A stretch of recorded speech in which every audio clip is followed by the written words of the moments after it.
A happy and sad day. The day has come and Arong stands in front of Vanerna, the priestess who has honored Arong and Elira by pronouncing them man and wife. The ceremony has just ended, and Arong turns around to face his friends, takes a slight bow to everyone, and thanks them for coming. Elira stands beside him and looks more beautiful than ever in her wedding dress. Arong doesn't know that this day will not end as happily as it started. No one in this gathering will. There will be a grand party at Lion's Pride Inn, and everyone who's invited here is welcome, Arong announces and looks proudly down at Elira's beautiful smile. Aaron turns around again and asks Vanerna if she wants to come, but she declines with a soft smile, a smile that could capture any man on Azeroth or Outlands if she would let them. In a smooth move, Vanerna takes a bow toward Arong, and as gracefully as she enters, she leaves. Some short words of thank you are exchanged before and during the walk out of the Abbey. First comes Arong, closely followed by Elira, and then Aldrich and Q. Arong can hear a soft falling sound behind him and smiles as he turns around, thinking that Elira stumbled over her long dress. But the sight that forces its way through his eyes and into his brain is far more terrifying than a simple trip on a dress. For the moment, everything and everyone stopped in shock, just watching Elira as she lay there, her head slightly behind her, still her beautiful eyes wide open. Arong falls to his knees, not able to say anything due to the shock he suffers. Q is the first one to utter a word, and when he doesn't get a reaction from Arong, he raises his voice, saying, "Arong, let us help her." Arong slowly stands up, thinking, how can we help her?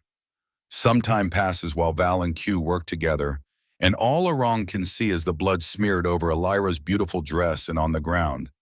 Not before she opens her eyes can Arong see her again. A mage comes to Arong's side as he kneels beside Elira and offers him some enchanted water. Try to get her to drink this. She has lost a lot of blood, she says and slowly backs off. Another voice can be heard saying, don't hate me, but she asked me to do this. Arong looks up and sees a young paladin standing there. He feels his anger, no rage coming, and starts to grasp for his sword that's not on his back. Arong can't hear a word he's saying beyond this point.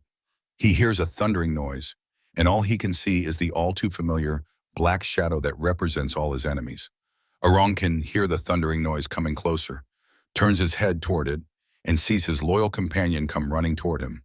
As Devil comes closer, he can see his sword still strapped to Devil's back. In a smooth move, he grabs it, cuts the straps, and points the sword toward what he now can see as a skeleton standing there.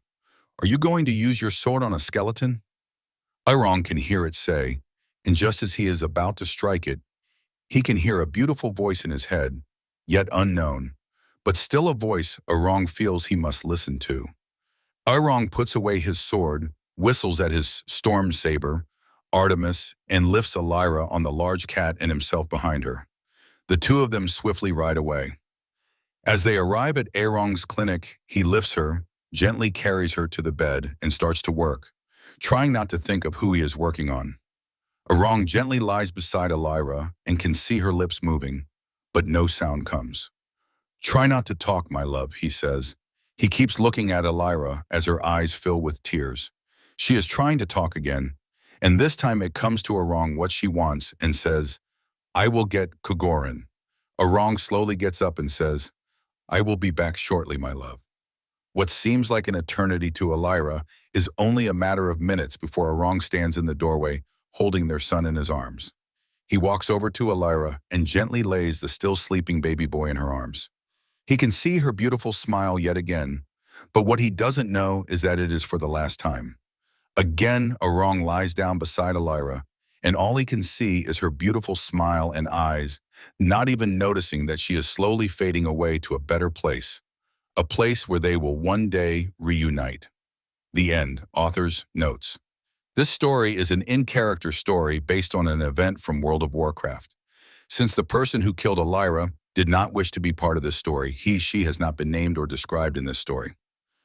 Thank you for listening.